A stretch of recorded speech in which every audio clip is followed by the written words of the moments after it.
Père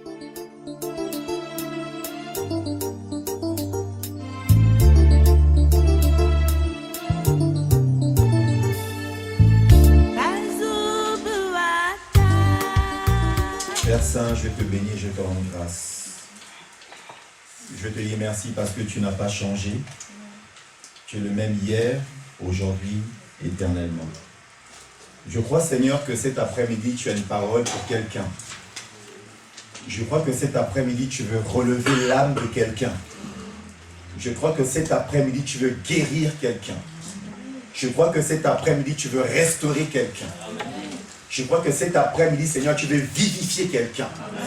Je crois que cet après-midi, Seigneur, tu veux élever quelqu'un. Je crois que cet après-midi, Seigneur, tu veux restaurer quelqu'un. Je crois, Seigneur, que cet après-midi, tu veux faire quelque chose de particulier dans la vie de quelqu'un. C'est pourquoi, Seigneur, nous te sommes infiniment reconnaissants. Nous te bénissons, Seigneur, et nous te rendons toute la gloire. Saint-Esprit, viens maintenant glorifier le nom de Jésus, le nom que tu as souverainement élevé au-dessus de tous les noms, afin que en ce nom-là, tout genou fléchisse, où ça?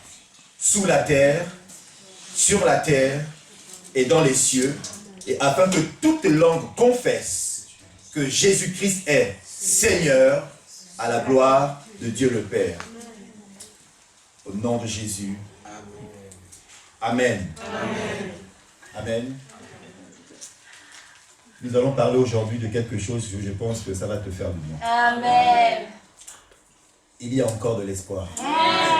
Amen. C'est pas fini. C'est pas fini. Amen. Amen. Est-ce que je peux dire à ton voisin, il y a encore de l'espoir, c'est pas fini. Il y a encore de l'espoir. C'est pas Fini. On va prendre nos livres dans le livre d'Ézéchiel. Ézéchiel, le chapitre 37. Ézéchiel, avec mon épouse, on regardait un film. Et c'est là que je constate que Ézéchiel, Jérémie et Daniel étaient des contemporains. Ézéchiel et Daniel avaient pratiquement le même âge. Et Jérémie avait 20 ans de plus qu'eux. Mais tous les trois prophétisaient à la même époque. Et ça, c'est extraordinaire. Ézéchiel, au chapitre 37, à partir du verset 1, je le lis au nom du Seigneur. La main de l'Éternel fut sur moi. Et l'Éternel me transporta par son esprit et me déposa dans le milieu d'une vallée remplie d'ossements. Il me fit passer auprès d'eux, tout autour. Et voici, ils étaient fort nombreux à la surface de la vallée. Et ils étaient complètement secs. Dis complètement secs. Complètement sec. Il me dit, fils de l'homme, ces os pourront-ils revivre? Alléluia. Est-ce que ces os, selon toi, peuvent revivre? Est-ce que ta situation peut revivre? Il y a encore de l'espoir. Ce n'est pas encore fini. Et je répondis, Seigneur éternel, tu le sais. Verset 4, il me dit, prophétise sur ces eaux et dis-leur, ossements desséchés, écoutez la parole de l'Éternel.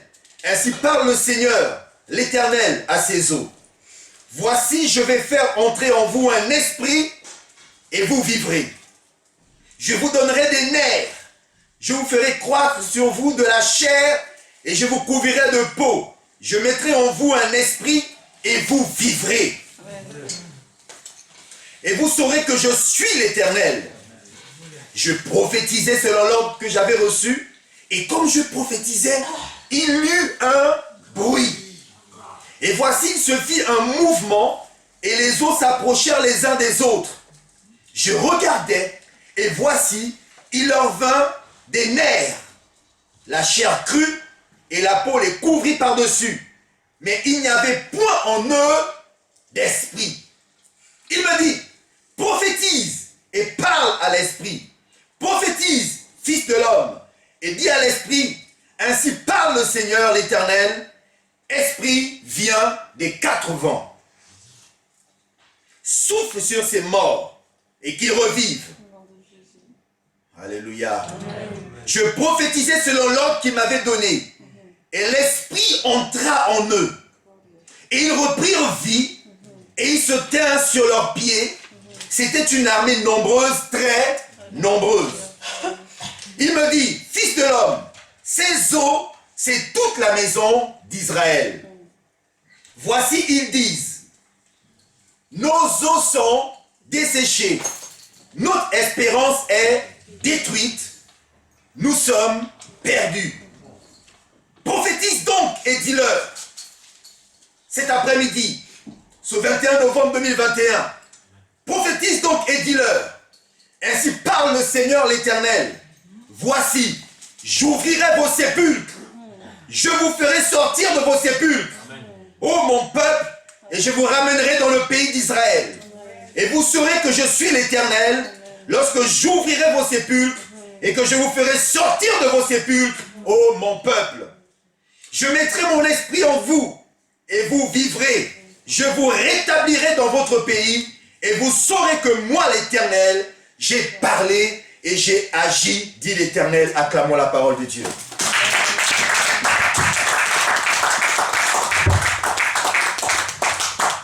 Waouh, waouh, waouh.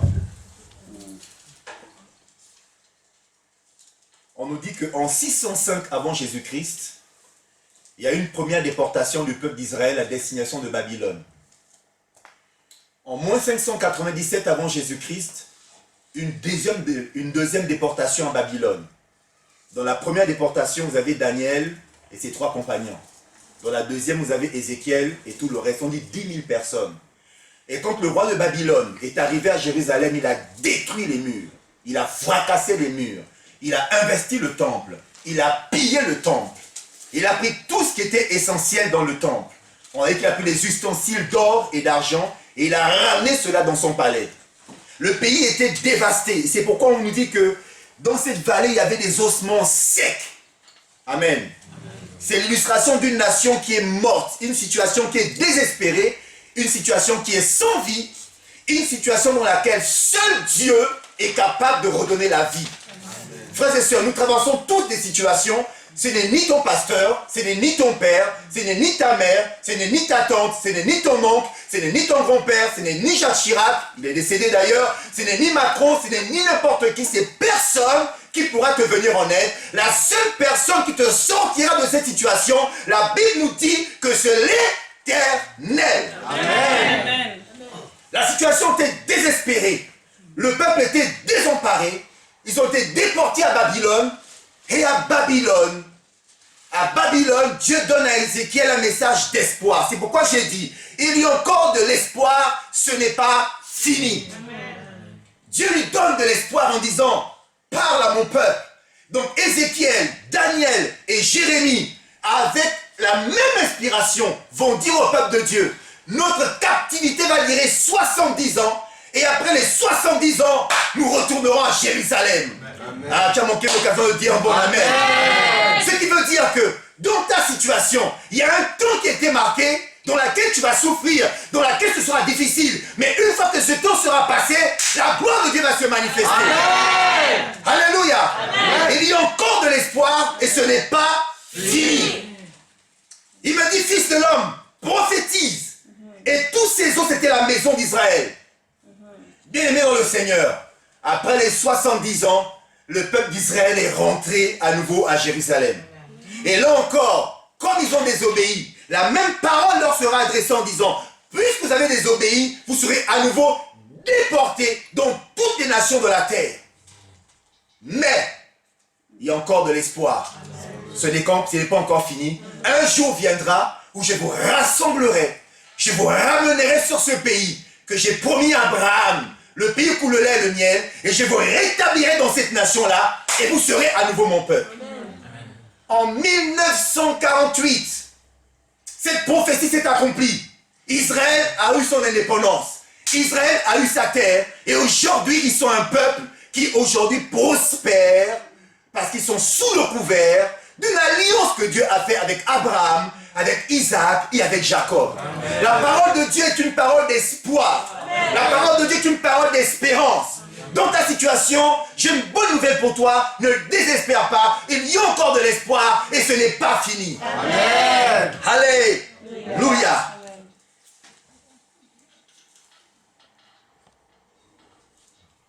Vous savez, frères et sœurs, l'espoir, je me demande au Saint-Esprit cette nuit, mais l'espoir, c'est quoi? C'est quoi l'espoir?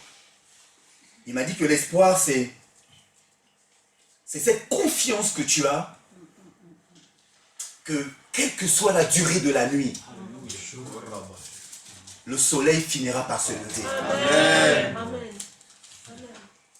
L'espoir, c'est cette assurance que possède une plante. Vous imaginez une plante qui est dans le Sahara, dans une terre aride et desséchée, mais cette plante a une confiance qu'un jour, la pluie finira par tomber et l'arroser. L'espoir, c'est cette confiance que même si aujourd'hui tu es fauché, même si aujourd'hui personne ne compte sur toi, même si dans les conseils de famille, dans les situations financières, on ne t'appelle pas, mais tu as cette confiance en cette voix qui chuchote en toi et qui te dit, un jour, tu prêteras à beaucoup de nations et tu n'en prêteras plus. Amen. Car tu es béni. Amen. L'espoir, c'est cette confiance que même si le médecin a donné son verdict et qu'il t'a dit, tu n'as plus que quelques mois à vivre, tu as en toi cette intime conviction. Tu as cette intime conviction que mon Dieu s'appelle Jéhovah Rapha, le Dieu qui guérit, Amen. et qui n'a pas encore dit son dernier mot. Alléluia. Amen. Il est encore capable de guérir. Amen. Amen. L'espoir, c'est ce sentiment qui habite en toi lorsque toutes les portes de l'emploi sont fermées et que tu vas partout, on te dit plus d'embauche ici, plus d'embauche ici, plus d'embauche ici. Mais tu as cette forte conviction en toi que un jour, tu finiras par travailler. Amen. L'espoir, c'est quand tu fais face au vent contraire et que tout semble aller mal. Mais au plus profond de toi, il y a cette voix qui te chuchote à l'oreille que toute chose concourt au bien de celui qui aime Dieu. Amen. Alléluia. L'espoir, c'est quand vous êtes rejeté par votre entourage. Même ta propre famille te rejette. On ne compte plus sur toi. On dit que tu ne vaux rien, que tu es un moins que rien. On te regarde de la tête aux pieds et on te chipe. J'ai envie de le faire, mais j'y arriverai pas comme les femmes le font. On te chipe tellement bien, de la tête jusqu'aux pieds. On te regarde, on te chipe et puis on te regarde encore. Une manière de dire, mais qu'est-ce que tu fais à côté de moi? Tu es encore là? Tu déranges, tu ne constates pas que tu déranges. Ici, on ne veut pas de toi. Mais quand tu te regardes dans la glace, quand tu te regardes dans le miroir de la parole de Dieu, il y a cette voix qui te chuchote, tu as du prix à mes yeux. Il y a cette voix qui chuchote en toi et qui te dit, tu es une créature si merveilleuse. Amen. Amen. L'espoir, c'est quand on te dit que c'est trop tard.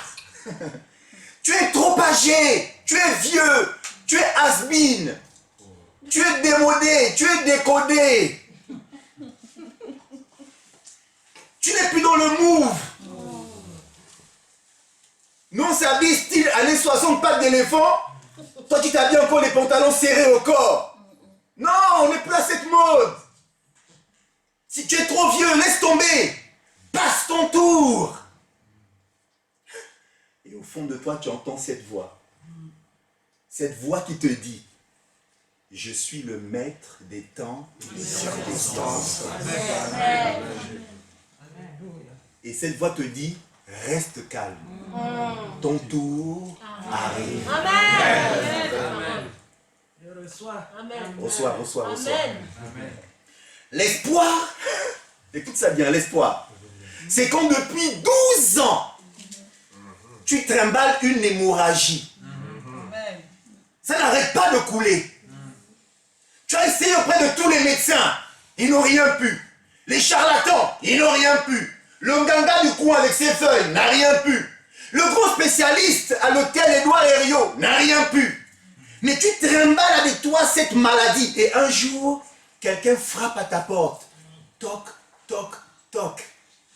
Et il te dit, le spécialiste des cas impossibles est dans la ville. Amen.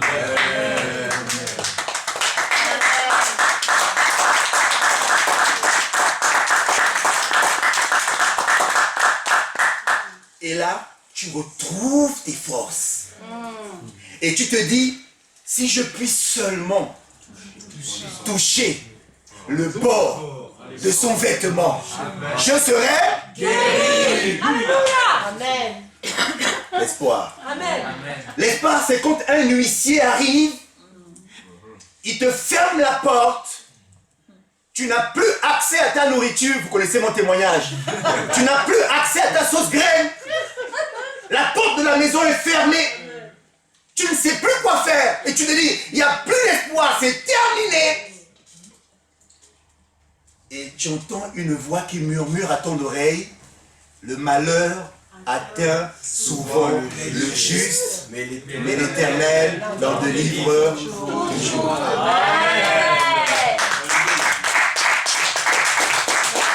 L'espoir.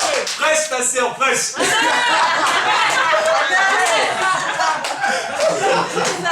ta sœur, prêche. J'aime ça, j'aime ça. Allez, interactif, c'est le temps de Dieu.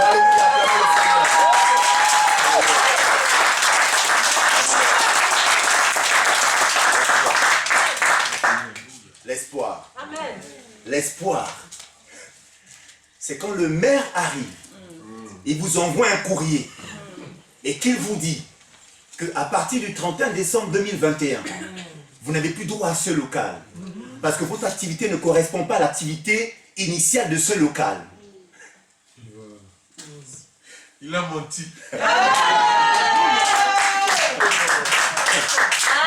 Et qu'il vous dit, vous devez aller chercher ailleurs. Dieu a déjà pourvu. L'espoir est dans cette salle. Amen. Et que une voix vient te chuchoter. Mon fils, n'aie pas peur. Amen. Cela fait partie de mon plan. Amen. Parce que je veux que la Nouvelle Jérusalem soit propriétaire de son local.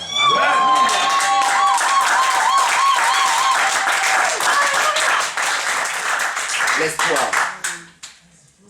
L'espoir, c'est quand on te dit, mais malgré le beau jeune homme que tu es là, 5 ans, 10 ans sont passés, toujours pas marié. C'est quoi ce problème? Ne t'inquiète pas Mais- pour moi.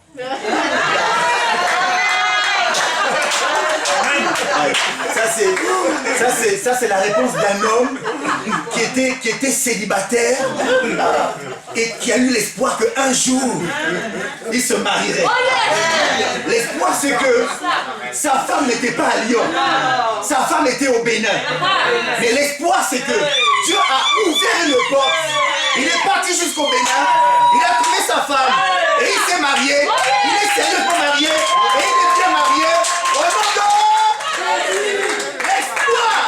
L'espoir!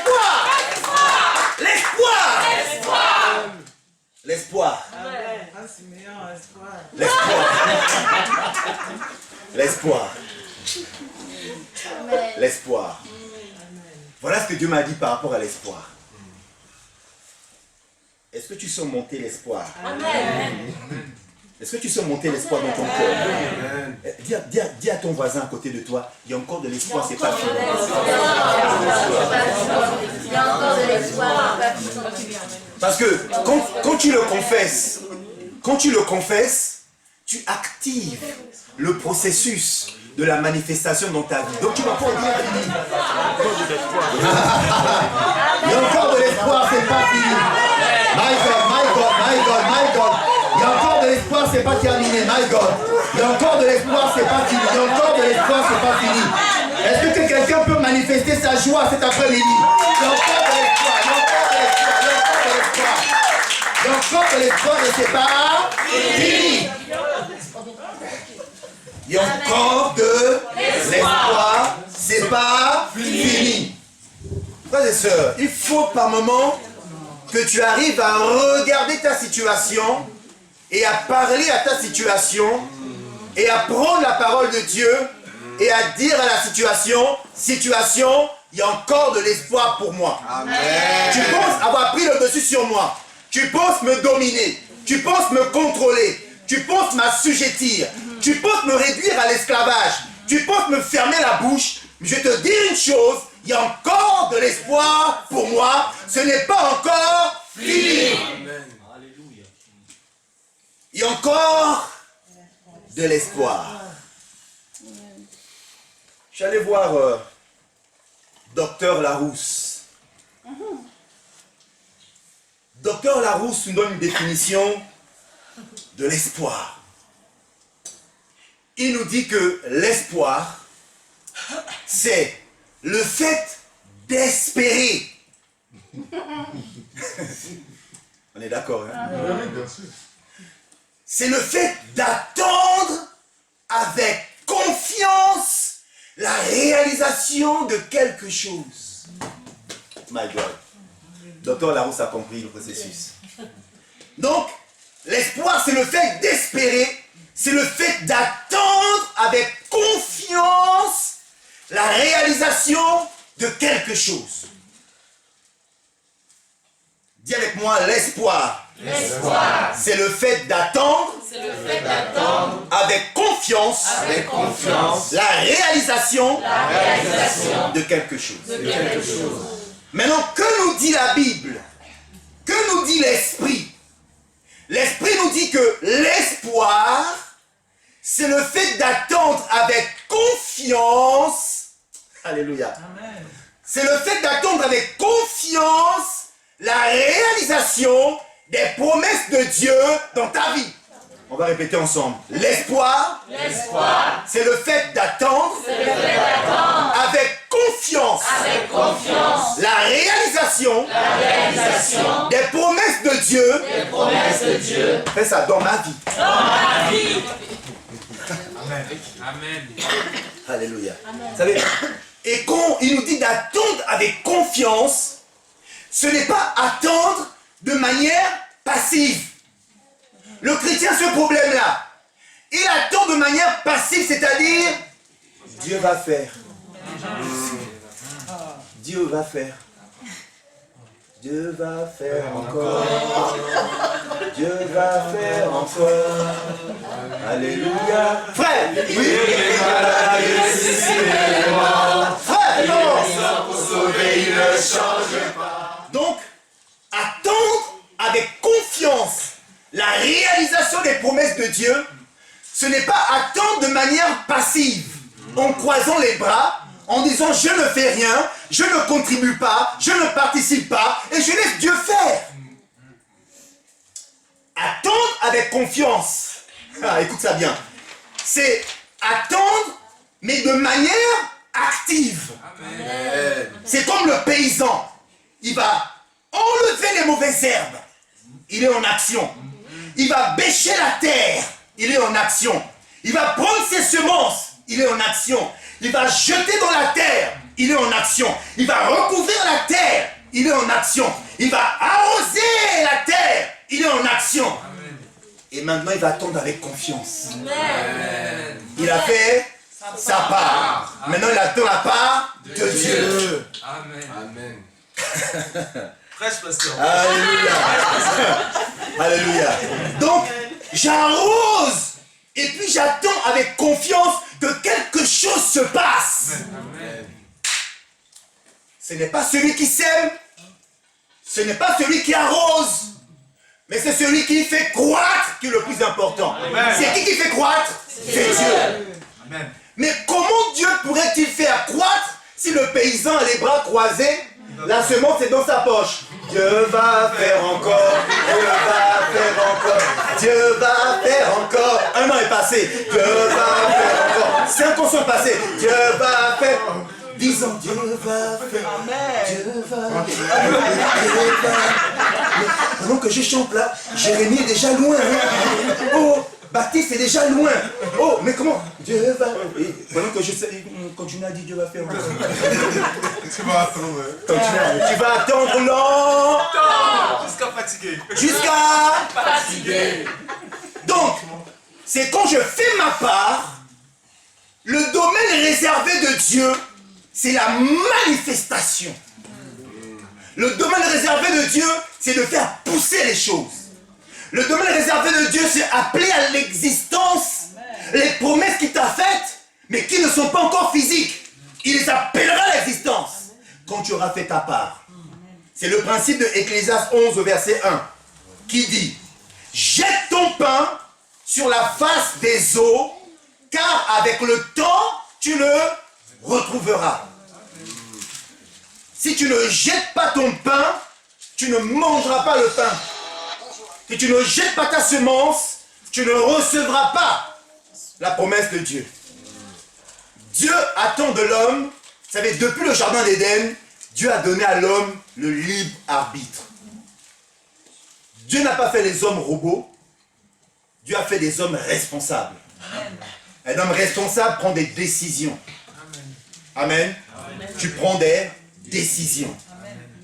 Parce que aussi longtemps que tu ne sèmes pas les CV, tu pourras dire que Dieu va faire, mais le boulot ne viendra pas. Il faut que je prenne du temps à faire mon CV, que je prenne du temps à envoyer des mails, que je prenne du temps à aller frapper aux portes, que je prenne du temps à aller dans les entretiens, que à ce moment-là, Dieu va intervenir. Amen. Dieu va intervenir. Mon frère, fais-toi beau. Rase-toi. Habille-toi bien. Ne te dénigre pas. Fréquente les bons endroits. Amen. Tu ne sais pas la sœur qui va te regarder. Hein? Amen. Parce que tu es toujours avec la barbe de 10 jours. Petit pantalon sauté.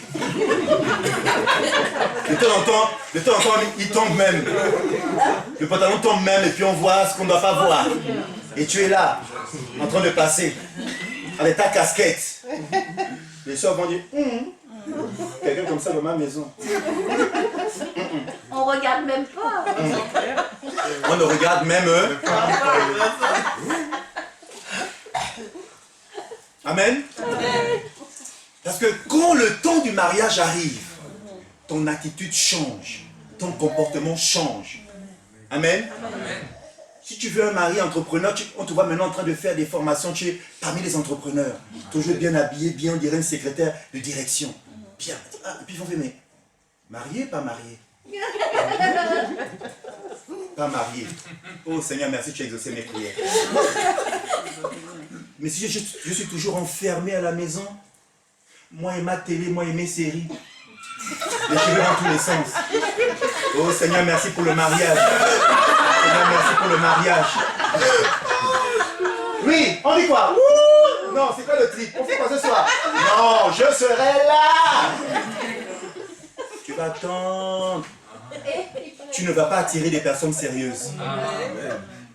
Si je veux attirer des personnes sérieuses, je me considère de manière sérieuse. Amen. Je vais dans les endroits sérieux. Amen. Amen. L'église est un endroit sérieux. Amen. Amen. Quand je viens à l'église, je vois des hommes et des femmes remplis du Saint-Esprit. Je dis, ah, Seigneur, je suis au bon endroit. Amen. Il ne faut pas faire le faux frère. Hein. Tu calcules. Ah.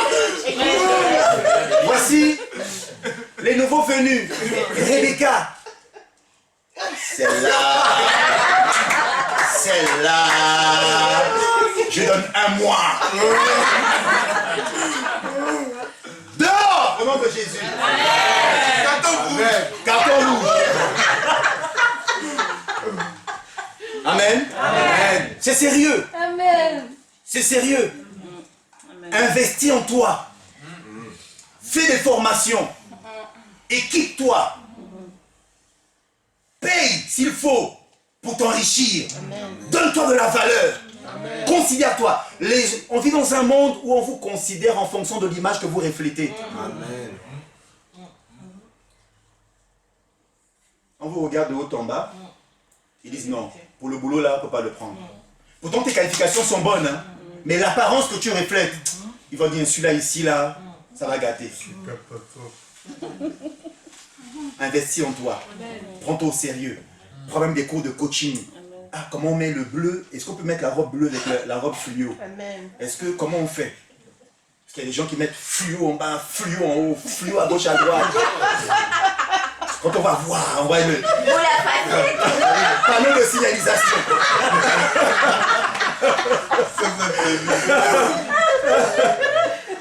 Amen. Qu'est-ce que Dieu nous a dit il y a 15 jours? Il dit, il envoie...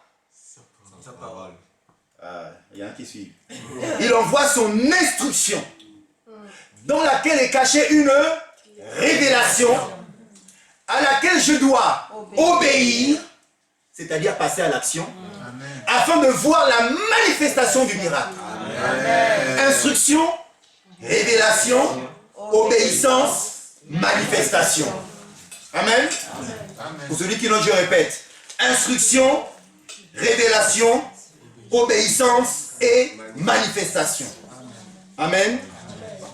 Car l'espoir marche avec un paramètre important, c'est le temps. On dit à Papa Hugo de me mettre mon...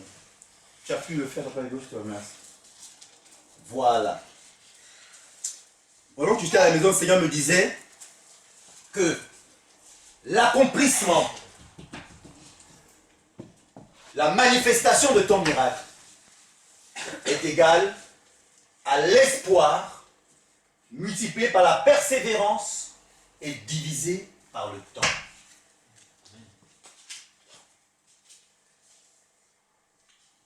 L'espoir multiplié par la persévérance divisé par le temps entraîne la manifestation. Hébreux 10 nous le dit clairement à partir du verset 35 à 38. Il nous dit: n'abandonnez donc pas votre assurance, à laquelle est attachée une grande rémunération. Car vous avez besoin de persévérance après qu'avoir accompli la volonté de Dieu, vous obteniez ce qui vous est promis, la promesse, l'accomplissement, la manifestation. Encore un peu de temps, le temps, celui qui doit venir viendra et il ne tardera pas. Et mon juste vivra par la foi. Mais s'il se retire, mon âme ne prend pas plaisir en lui. Nous devons garder l'espoir, la foi. Et tu dois être persévérant. On a chanté le chant tout à l'heure. Persévère. N'est-ce pas? Dans la vie chrétienne, à ta foi, il faut rajouter la persévérance. C'est-à-dire que le diable viendra, il te mettra des obstacles. Il va t'effrayer. Et si tu as peur, tu te mettras des obstacles. Mais avec la foi, tu pourras surmonter des montagnes. Avec la foi, tu peux renverser des situations. La Bible déclare que hors sans la foi, donc sans l'espoir, il est impossible d'être agréable à Dieu.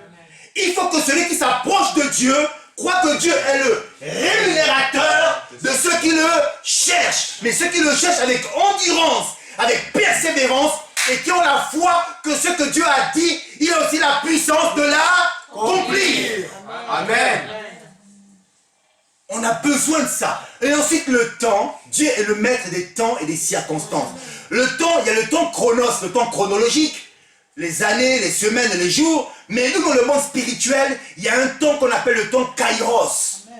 Le temps kairos, c'est le temps des opportunités. Tu ne sais pas quel jour l'opportunité viendra sur ton chemin. Parce que plus tu as la foi, plus tu persévères et plus tu pousses Dieu à créer une situation, une opportunité pour que tu sois béni. Amen. Combien de fois, je me rappelle, il y avait une sœur à l'église qui cherchait, je ne sais pas si c'est un enfant de bénédiction, mais elle était à l'église tous les jours. Et puis un jour, elle n'était pas au culte. Satan a dû chauffer dans ses pensées comme nous tous ici, si nous sommes là, c'est par la grâce de Dieu, frères et sœurs. Parce que combien d'occupations, de rendez-vous, de machins sont venus pour qu'on ne soit pas là. Mais tu as bien fait d'être là parce que cette parole te dit, il y a encore de l'espoir et c'est pas fini. Et cette sœur n'était pas au culte. Et un homme de Dieu est venu prêcher pour la première fois à l'église et il dit, pendant sa prédication, Dieu m'a envoyé pour une femme qui est ici et qui a demandé à Dieu un enfant. Qu'elle se lève, qu'elle reçoive la bénédiction. Le pasteur regarde, mais mince, Judith n'est pas là aujourd'hui. Le temps de prendre le téléphone, appeler Judith, que Judith prenne le bus ou la voiture, vienne à l'église. Le prédicateur n'a pas le temps à perdre. Il n'a pas le temps à perdre. Il est venu, c'était pour ce temps kairos, pour ce temps favorable. Mais la personne n'était pas là. Frères et sœurs, dis à quelqu'un autour de toi, persévère. Persévère.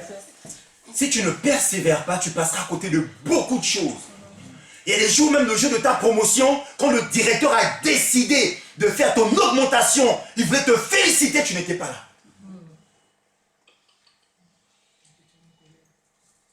Oui, il se met en colère. Vraiment, il est méchant. Pourquoi il n'a pas attendu que je sois là? Mais c'était à toi d'être là. Je suis venu. Amen. On s'en va prononcer au nom de Jésus. Amen. Alléluia. Amen. Il faut vraiment être là où Dieu veut que tu sois. Quand l'Esprit te dit dans ton agenda, dimanche il y a culte, va au culte le dimanche. Tu ne sais pas quel dimanche quelque chose va se passer. Tu ne sais pas quel dimanche tu seras visité. Tu ne sais pas quel dimanche la parole sortira pour toi. Une parole qui te sera adressée personnellement. Amen. Frères et sœurs, nous avons tous besoin d'une parole. C'est la parole que tu reçois, la révélation que tu reçois, sur laquelle tu vas t'appuyer pour augmenter ta foi.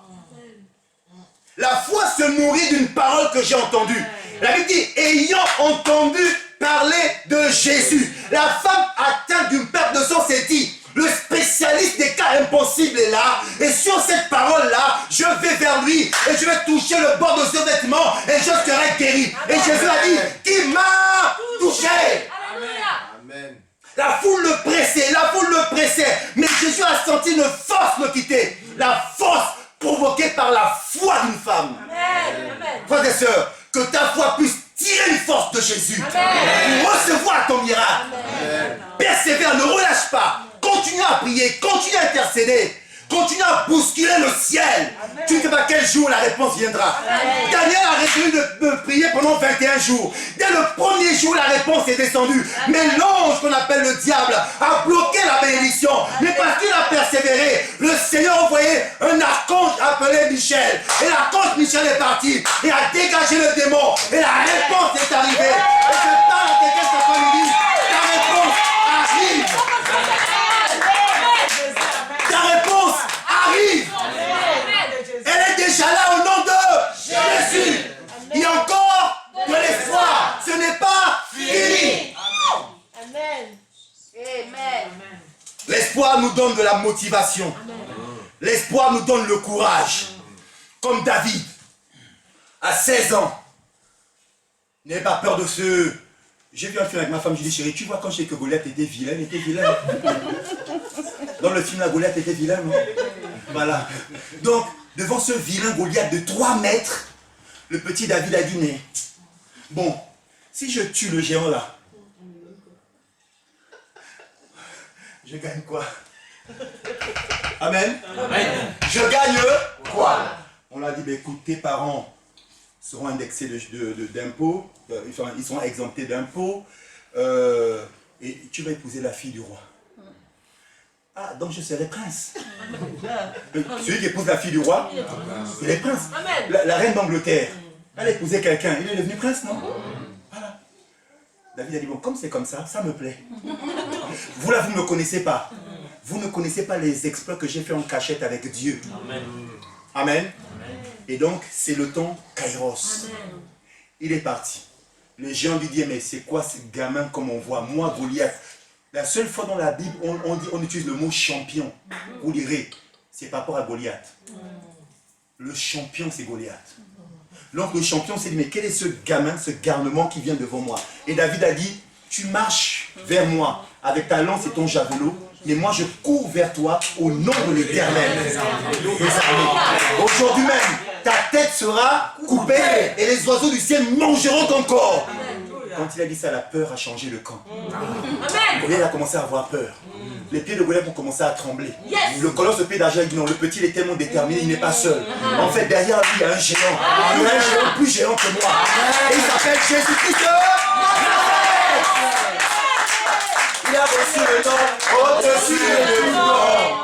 Il a reçu le nom au-dessus de tout nom. Tout genou fléchira lorsqu'on parlera de l'agneau. Toute langue confessera que Jésus est. Amen.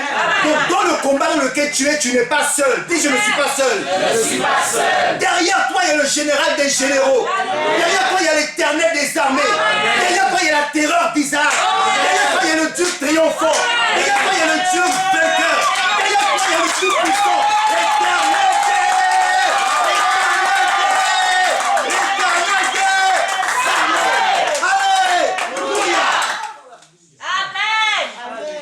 L'espoir nous donne le courage. L'espoir nous donne l'endurance devant l'adversité. L'espoir nous incite à passer à l'action. L'espoir nous donne la raison d'avancer. Et de dire à la vie, et de dire à Satan, et de dire à tes circonstances, et de dire à la maladie, et de dire à cette montagne, alléluia, et de dire à cette situation, et de dire à cette tempête, et de dire à cette mer, et de dire à tes problèmes que ce n'est pas encore fini. Car notre Dieu n'a pas encore dit son dernier mot. Il se lèvera le dernier.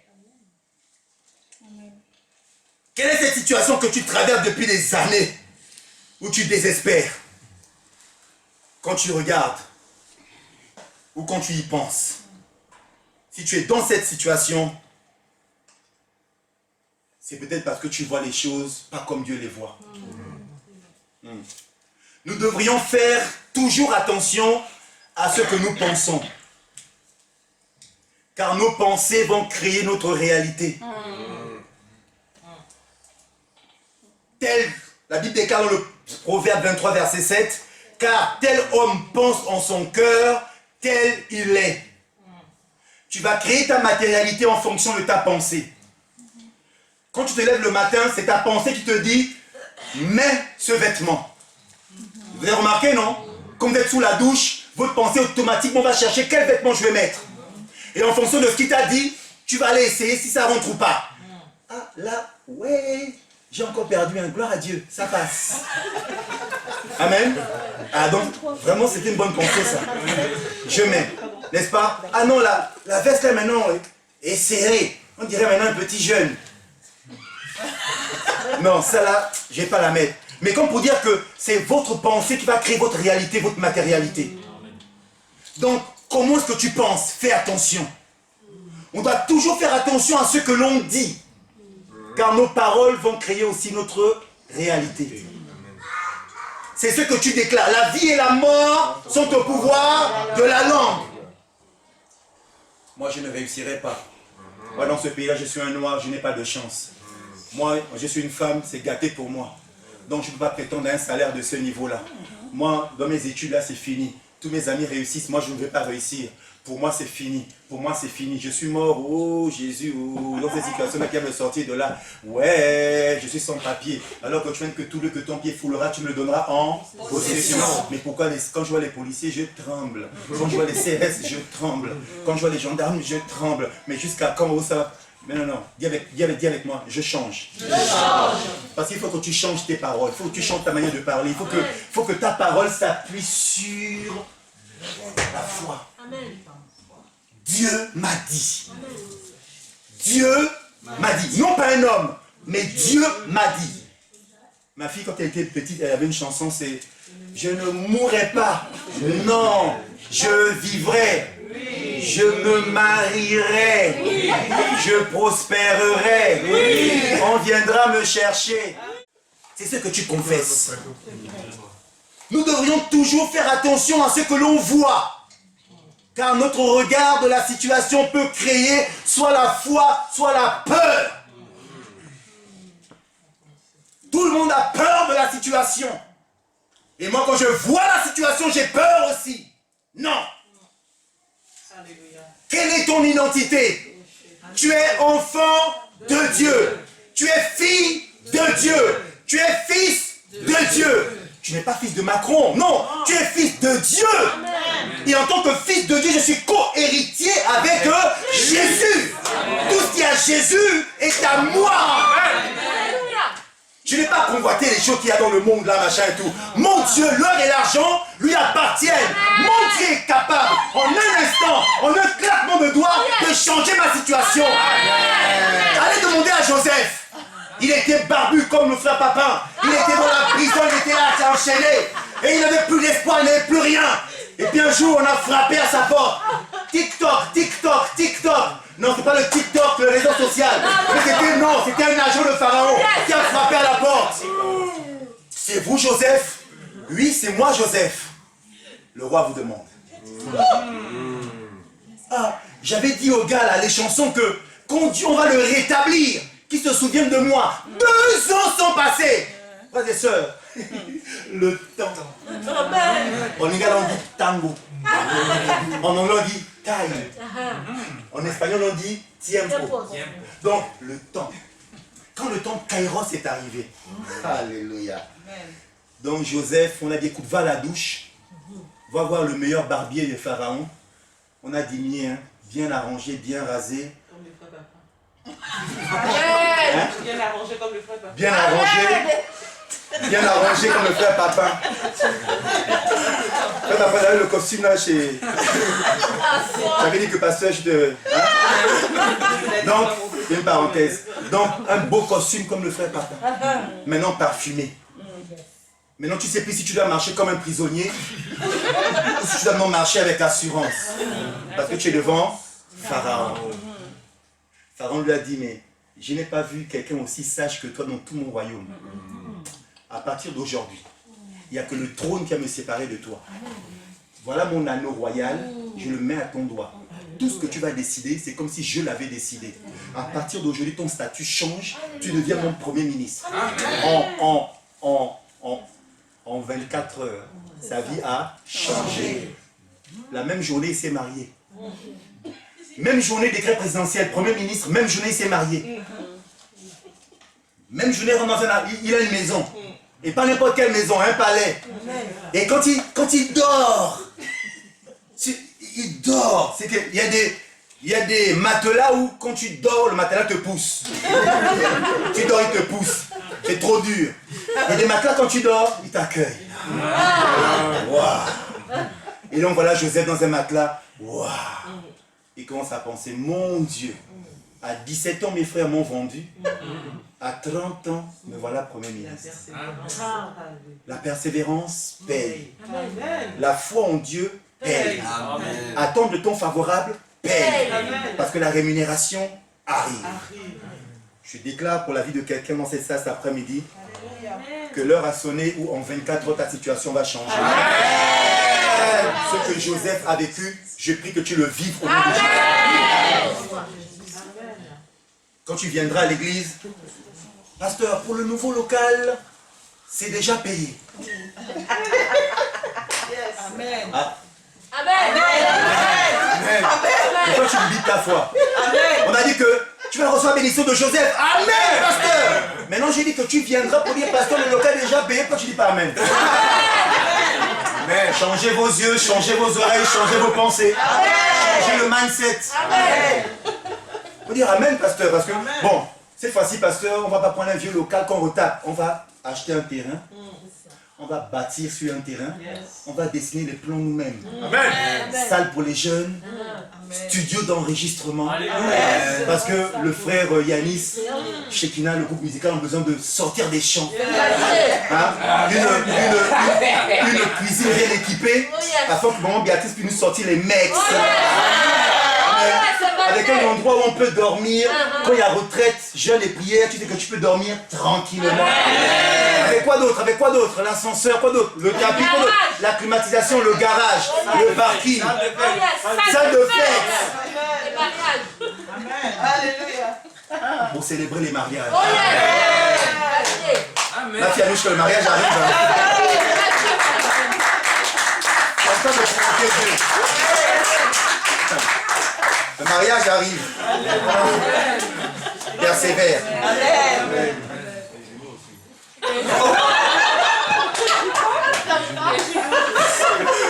Ça, c'est pas moi qui ai dit. Tu prends? Voilà. Comme ça, Nathan aura déjà 2 frères ou 2 sœurs, ou un frère et une sœur. Tu auras le choix du roi. Seigneur, donne-moi le jumeau garçon-fille, ou garçon-garçon, ou fille-fille. Je prends. Amen. L'espoir. Il faut faire attention à ce que nous entendons. Parce que la foi vient de ce qu'on entend. Ce qu'on entend de la parole de Dieu. Dis à ton voisin, il y a encore de l'espoir. Il y a encore de l'espoir. Ce n'est pas fini. Nouvelle Jérusalem, gardons espoir. Dieu ne nous abandonnera pas. Nous serons propriétaires de notre local. Amen. Nouvelle Jérusalem, il y a encore de l'espérance pour ton avenir. Jérémie 29 au verset 11 nous dit que « Car je connais les projets que j'ai formés sur vous, dit l'Éternel, projets de paix et non de malheur, afin de vous donner un avenir et de l'espérance. » Jérémie continue à parler au chapitre 31, le verset 17, il nous dit que « Il y a de l'espérance pour ton avenir. » Il y a de l'espérance pour ton avenir, dit l'Éternel. Tes enfants reviendront dans leur territoire. Amen. Et nous allons à présent prier selon la parole qui a été donnée dans Ézéchiel chapitre 37 au verset 12 où il nous dit « Voici, j'ouvrirai vos sépulcres, je vous ferai sortir de vos sépulcres, parole de l'Éternel. » Nous allons prier afin de confirmer ce qu'on a fait pendant 3 semaines, que tout ce qui était enfoui maintenant vienne à la manifestation. Amen. Alors, nous allons ensemble nous lever et nous allons prier et ordonner à tout ce qui était enfoui dans les sépulcres que ça puisse sortir maintenant au nom de Jésus. Tu sais la situation que tu traverses et que c'est une situation de dette, et que c'est une situation matrimoniale, et que c'est une situation administrative, et que c'est une situation financière. Aujourd'hui, c'est aujourd'hui où il y a encore de l'espoir. C'est le jour de ta guérison, c'est le jour de la manifestation de ce que Dieu t'a promis. Alors ouvrons la bouche et prions le Seigneur. Commence à prendre autorité et demande à ce que ça sorte des sépulcres au nom de Jésus. Ne regarde pas ton voisin à bouche à droite, prie, prie. Tu es seul et